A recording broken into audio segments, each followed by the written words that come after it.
Assalamualaikum warahmatullahi wabarakatuh. Halo teman-teman semua, perkenalkan kami dari kelompok 10 akan mempresentasikan materi mengenai manajemen kelas. Kelompok 10 beranggotakan Adi Ratna Rahma Ade, Ilham Pratama Lubis, Fani Melisa, dan Nur Fitri. Materi pertama yaitu pentingnya manajemen kelas dalam proses pembelajaran. Pentingnya manajemen kelas dalam proses pembelajaran. Manajemen kelas menurut Yani adalah kemampuan guru dalam menciptakan suasana kelas yang efektif dan kondusif sehingga dapat mencapai tujuan kegiatan pembelajaran. Sedangkan menurut Made Pidarta, manajemen kelas adalah proses memilah dan menggunakan metode yang pas untuk menghadapi permasalahan kelas serta suasana kelas. Jadi dapat dikatakan bahwa manajemen kelas adalah usaha guru dalam mencapai tujuan pembelajaran dengan cara memilih metode yang sesuai agar dapat menciptakan suasana kelas kondusif. Menurut Jones & Jones, manajemen kelas yang mengakibatkan murid bertindak pasif dan patuh terhadap peraturan-peraturan ketat akan membuat siswa pasif dalam pembelajaran, pemikiran, dan konstruksi pengetahuan sosial. Menurut Emmer and Everson, metode baru dalam manajemen kelas adalah metode di mana guru memiliki peran sebagai pembimbing siswa dalam bertindak disiplin dan meminimalkan kontrol terhadap siswa. Manajemen kelas memiliki dua tujuan utama, yaitu yang pertama, membantu siswa untuk fokus dalam belajar dan mengurangi aktivitas yang tidak diperlukan. Yang kedua, menghindari siswa dari masalah akademis dan emosional. Menciptakan lingkungan pembelajaran yang positif. Selanjutnya yaitu menciptakan lingkungan pembelajaran yang positif. Satu strategi umum yang kita gunakan adalah gaya otoritatif. Strategi manajemen kelas otoritatif menjadikan siswa berpikir dan berperilaku independen tetapi masih tetap dalam pengawasan guru. Santrok 2018. Gaya otoritatif berlawanan dengan gaya otoritarian dan permisif.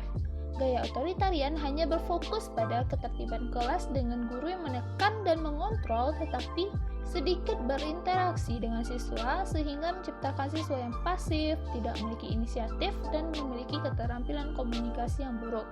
Santrok 2018. Sedangkan gaya permisif adalah metode yang memberikan siswa wewenang tetapi tidak memberikan dukungan dalam pengembangan keahlian pembelajaran maupun dalam bersikap, sehingga menciptakan siswa yang memiliki kemampuan akademik dan kontrol diri yang rendah. Santrok 2018. Yang kedua, mengajarkan, dan mempertahankan aturan dan prosedur.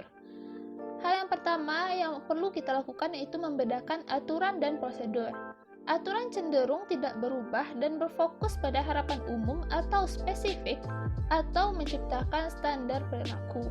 Santrok 2018. Misalnya, aturan umum yang mengharuskan kita untuk menghargai orang lain dan aturan khusus seperti tidak boleh bermain bola di dalam rumah. Sedangkan prosedur dapat berubah dan berfokus pada harapan mengenai suatu perilaku umum, tetapi ditujukan pada aktivitas yang spesifik agar tercapainya sebuah tujuan. Santrok 2018. Misalnya, prosedur dalam membuat makalah, prosedur mengakhiri pelajaran, prosedur dalam membuat rendang, maupun prosedur dalam menggunakan suatu peralatan. Yang kedua, kita mengajarkan aturan dan prosedur. Cara terbaik agar siswa belajar mengenai peraturan dan prosedur adalah melibatkannya dalam menentukan peraturan dan prosedur tersebut. Menurut Emmer, Everson, dan Worsham, dalam Santrok 2018, beberapa guru melibatkan siswa dalam membuat aturan agar siswa dapat bertanggung jawab atas perilaku mereka sendiri. Beberapa sekolah akan melibatkan siswa dalam menentukan peraturan sekolah melalui perwakilan kelas dengan bimbingan guru dan pengurus sekolah. Namun, di sekolah dasar, siswa belum terbiasa untuk berpartisipasi dalam pembuatan peraturan. Oleh karena itu, guru akan menciptakan peraturan, menyampaikannya, memberi alasan di setiap peraturan, dan menegakkannya secara konsisten sehingga dapat dipatuhi oleh seluruh siswa. Yang ketiga, mengajak murid bekerja sama. Hal yang perlu kita lakukan yang pertama kali yaitu menjalin hubungan positif dengan siswa. Menurut Jones and Jones dalam Santrok 2018, menunjukkan perhatian dan kasih sayang guru terhadap siswa akan meningkatkan kerjasama mereka. Perhatian dan kasih sayang guru berikan kepada siswa akan menimbulkan rasa aman, nyaman, dan perasaan adil bagi siswa. Oleh karena itu, guru harus peka terhadap kebutuhan dan kecemasan murid, memiliki kemampuan komunikasi yang baik, mengekspresikan perasaan terhadap siswa, dan menciptakan atmosfer kelas yang nyaman dan menyenangkan. Yang kedua, mengajak siswa untuk berbagi dan mengemban tanggung jawab. Menurut Blumenfeld, Kempler, dan Krajcik dalam Santrok 2018, pakar manajemen kelas mengungkapkan bahwa berbagi tanggung jawab dalam membuat keputusan akan meningkatkan komitmen siswa dalam melaksanakannya. Hal ini seperti yang kita lakukan ketika kita mengajak siswa untuk membuat aturan dan prosedur yang telah kita jelaskan tadi. Yang ketiga yaitu memberikan hadiah terhadap perilaku yang tepat. Yang pertama, memilih reinforcers atau penguat yang efektif. Menurut Alberto dan Troutman dalam Santrok 2018, cirilah reinforcers yang efektif bagi setiap siswa. Misalnya, beberapa siswa sesuai dengan reinforcers berupa penghargaan, namun beberapa siswa lainnya mungkin lebih sesuai dengan reinforcers berupa pembebasan dalam melakukan aktivitas yang diinginkan seperti bermain game setelah menyelesaikan tugas. Yang kedua, menggunakan prompts atau dorongan dan shaping atau pembentukan secara efektif. Menurut Alberto dan Troutman dalam Santrok 2018, cara terbaik dalam menggunakan prompts dan shaping adalah memberikan penghargaan atas peningkatan yang sudah dicapai siswa. Yang ketiga, gunakanlah hadiah untuk memberi informasi tentang penguasaan, bukan untuk mengontrol perilaku murid. Menurut Vargas dalam Santrok 2018, hadiah yang diiringi dengan pemberian informasi tentang kemampuan siswa dalam penguasaan akan meningkatkan motivasi dan rasa tanggung jawabnya. Sedangkan pemberian hadiah dengan maksud untuk mengontrol perilaku siswa akan meminimalkan rasa tanggung jawab dan regulasi siswa. Yang keempat, manajemen dan keragaman kelas. Menurut Coronel dan Gomez Hurtado dalam Santrok 2018, keragaman siswa yang ada di kelas membuat manajemen kelas lebih menantang.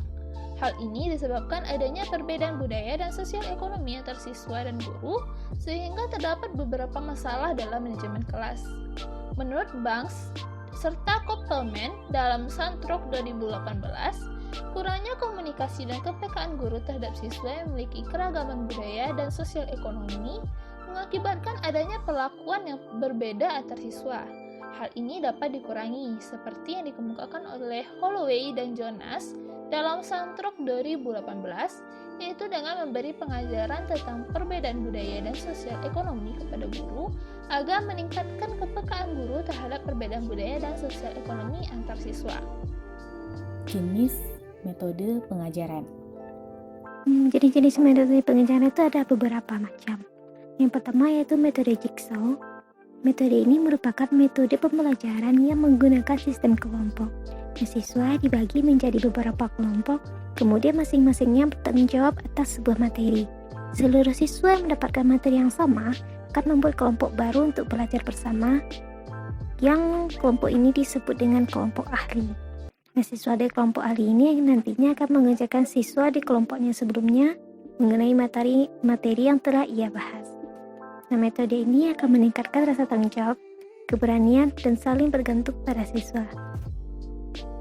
Berikutnya yaitu Forum Group Discussion atau disingkat dengan FGD, merupakan metode pembelajaran dalam bentuk kelompok yang masing-masing siswanya saling berinteraksi dan berbagi atau memperoleh informasi. Tujuan metode ini adalah untuk memperoleh data yang dihasilkan dari diskusi tersebut agar dapat meningkatkan kedalaman informasi dan mengungkapkan berbagai hal. Yang berikutnya yaitu Student Central Learning atau disingkat dengan SCL, merupakan pendekatan yang berfokus pada siswa. Dalam pendekatan ini, guru tidak hanya berperan sebagai pengajar, namun juga sebagai motivator, fasilitator, dan inovator agar siswa dapat menyelesaikan pekerjaan dan masalah yang mereka hadapi. Berikutnya yaitu Problem Based Learning. merupakan metode pembelajaran yang sejak awal siswa dihadapkan dengan suatu masalah, kemudian diikuti dengan proses pencarian informasi yang bersifat SCL. Siswa diminta untuk memahami pokok permasalahan yang terjadi pada masalah tersebut. Hal ini dapat membantu dan mendorong siswa untuk berpikir kritis dan mengembangkan pemahaman mengenai konsep yang mendasari suatu masalah. Berikutnya yaitu metode ceramah, merupakan metode pembelajaran dengan penyampaian informasi yang bersifat langsung. Ceramah ini merupakan metode yang paling sering digunakan karena paling mudah diterapkan, tidak rumit, dan lebih fleksibel. Waktu juga lebih efisien karena ditujukan kepada seluruh murid dalam satu waktu. Komunikasi antara guru dan siswa. Komunikasi antara guru dan siswa. Yang pertama, keterampilan berbicara. 1. Berbicara di depan kelas dan siswa. Menurut Grice, Skinner, Denmanson, serta Hogan dan lainnya, dalam Santrok 2018, dalam berbicara di depan kelas maupun di depan siswa, hal yang sangat penting adalah menyampaikan informasi dengan jelas dan baik. Flores, dalam Santrok 2018, mengemukakan beberapa strategi agar guru dapat berbicara dengan jelas di depan kelas, yaitu 1. Memilih kosakata yang gampang dipahami dan tepat sesuai dengan kemampuan siswa. Yang kedua, berbicara dengan tempo yang tepat, tidak terlalu cepat maupun terlalu lambat. Yang ketiga, berbicara dengan jelas dan tidak samar. Yang keempat, menggunakan perencanaan dan pemikiran yang logis. Yang kedua, yaitu rintangan komunikasi verbal yang efektif. Gordon dalam Santrok 2018 mengemukakan bentuk-bentuk rintangan guru dalam melakukan komunikasi verbal, yaitu 1. Kritik. Pemberian evaluasi yang kasar dan negatif akan mengurangi keefektifan komunikasi. Contohnya, siswa yang gagal dalam ujian dan kita menyalahkannya karena ia kurang dalam belajar selama ini. Hal ini tentu akan mengurangi keefektifan komunikasi guru dan murid. Oleh karena itu, sebaiknya guru meminta siswa untuk mengevaluasi penyebab mereka gagal dan membantunya memahami bahwa kegagalan mereka merupakan hasil dari kurangnya belajar. Yang kedua, memberikan julukan atau pelabelan. Siswa biasanya memberikan julukan yang buruk terhadap temannya, seperti bodoh, pecundang, dan lainnya. Oleh karena itu, sebagai guru, kita harus mengawasi mereka dan memberi pengertian bahwa apa yang mereka lakukan itu salah dan telah menyakiti perasaan teman. Yang ketiga, menasihati. Menasihati di sini bukan memberi nasihat yang baik, namun merendahkan siswa. Seperti, hal itu sangat mudah, saya tidak mengerti kenapa kamu tidak dapat mengerjakannya. Hal ini tentu akan melukai siswa. Sebagai guru, hendaknya kita memberi pemahaman dan membimbing siswa ke arah yang lebih baik, bukan merendahkannya. Yang keempat, mengatur. Mengatur dan menyuruh-nyuruh siswa untuk melakukan sesuatu bukanlah cara yang efektif. Contohnya, guru yang berteriak dan menyuruh siswa, "Bersihkan tempat itu sekarang." Hal ini akan lebih baik jika guru berbicara dengan lembut dan tegas seperti, "Setiap kita selesai melakukan sesuatu di satu tempat, kita harus membersihkan tempat itu." Yang kelima, mengancam. Memberi ancaman dengan tujuan untuk mengontrol siswa secara verbal bukanlah hal yang baik. Contohnya, apabila kamu tidak melakukannya, saya akan memberi kamu nilai merah di mata pelajaran saya. Sebaiknya dalam menangani siswa, hendaknya guru berbicara dengan lebih tenang agar siswa lebih ingin mendengar guru dan menaatinya. Yang keenam, memoralisasi. Memoralisasi di sini adalah memberi pemahaman tentang sesuatu yang harus siswa lakukan, namun dengan cara yang kurang baik. Contohnya, kamu pasti merasa menyesal. Seharusnya kamu menyerahkan tugas tepat waktu, bukan telat begini. Hal ini akan menimbulkan kegelisahan pada diri siswa. Oleh karena itu, hendaknya guru menghindari penggunaan kata seharusnya dan juga harus, dan kesan terlalu menyalahkan murid. C. Berbicara dengan efektif. Menurut Pearson dan lainnya serta Zarevsky, dalam Santrok 2018, kita dapat mengurangi kecemasan kita dalam berbicara dengan mengetahui cara yang efektif dalam melakukannya. Kita semua pasti pernah mendapatkan kesempatan untuk melakukan pidato, debat, maupun presentasi di depan kelas. Hal ini akan meningkatkan keterampilan kita dalam berbicara, berorganisasi, dan berpikir. Alvaro College dalam Santruk 2018 mengemukakan pedoman dalam berbicara efektif, yaitu 1. Menjalin hubungan dengan penonton atau audiens. Ajaklah penonton untuk berbicara, jangan terpaku dengan catatan materi yang telah kita siapkan. Yang kedua, kemukakan tujuan kita dengan cara tetap fokus pada tujuan ketika berbicara. Yang ketiga, berbicara secara efektif. Gunakan kontak mata, isyarat, dan kontrol suara yang pas. Yang keempat, menggunakan media dengan efektif agar penonton dapat memahami inti dalam pembicaraan. Yang kedua, keterampilan mendengar. Menurut DeVito serta Manning dalam Santruk 2018, kemampuan mendengar merupakan salah satu cara yang paling penting dalam menjaga dan membangun hubungan. Jika guru mampu mendengar dengan baik, maka hubungan guru dengan siswa, orang tua, dan yang lain akan terjalin dengan baik. Begitu juga dengan siswa. Mereka akan mendapatkan pelajaran yang guru sampaikan dan juga memiliki hubungan sosial yang baik.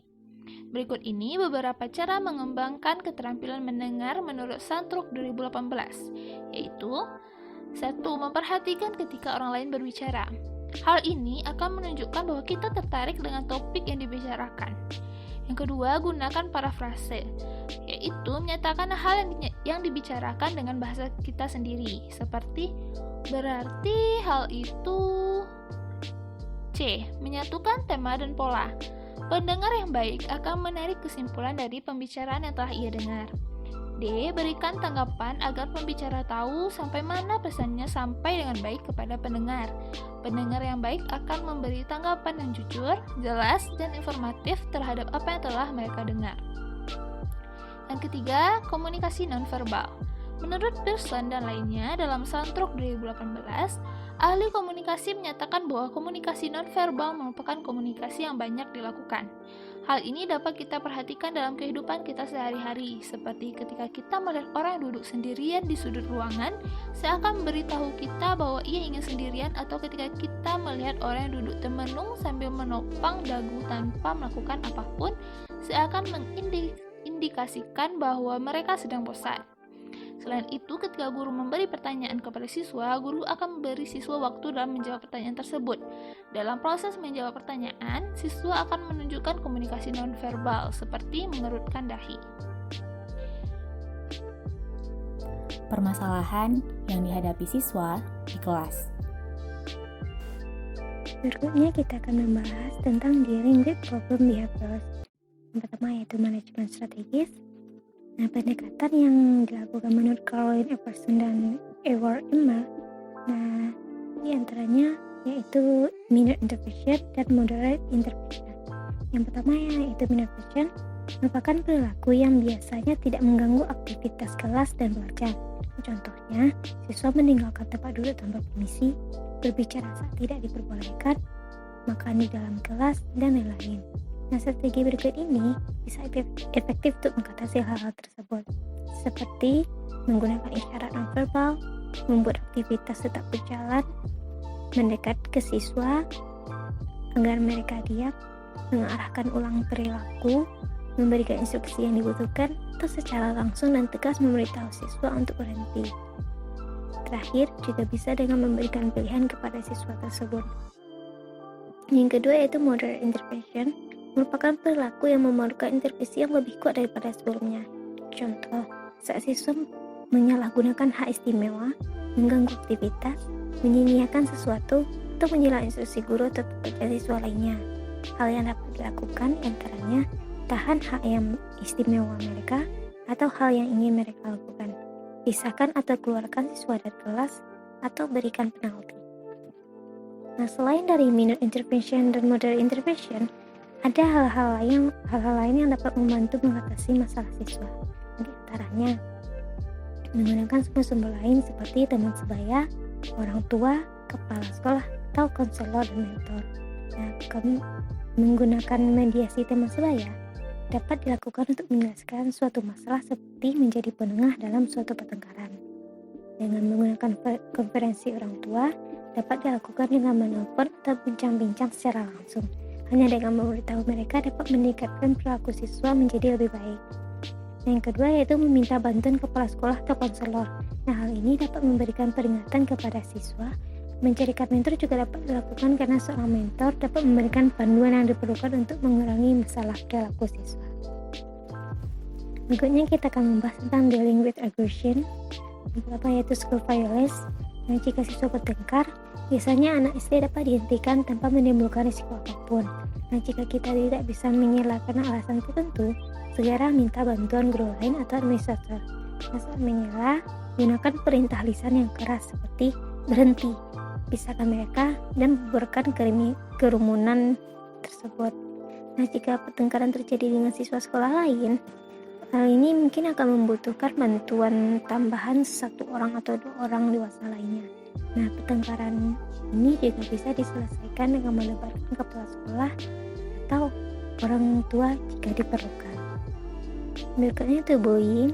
Bullying merupakan perilaku fisik atau verbal yang bertujuan untuk mengganggu seseorang yang lemah. Meningkatkan minat mengenai bullying ini dapat menemukan cara untuk mencegah dan mengatasi bullying. Intervensi berbasis sekolah ada berbagai macam, mulai dari kampanye anti-bullying yang melibatkan seluruh sekolah sampai ke memberikan pelatihan skill sosial individu. Salah satu program intervensi yang paling menjanjikan diciptakan oleh The Obvious. Program ini fokus pada siswa berusia 6-15 tahun dengan tujuan untuk mengurangi kesempatan dan reward kepada pembuli. Staf sekolah diinstruksikan untuk meningkatkan hubungan teman sebaya dan membuat sekolah lebih aman. Berikutnya yaitu pembangkangan atau pemusuhan terhadap guru. Strategi yang dapat dilakukan diantaranya dengan meredakan permasalahan tersebut dan menjadikannya privasi. Kemudian atasi siswa tersebut secara individu jika memungkinkan.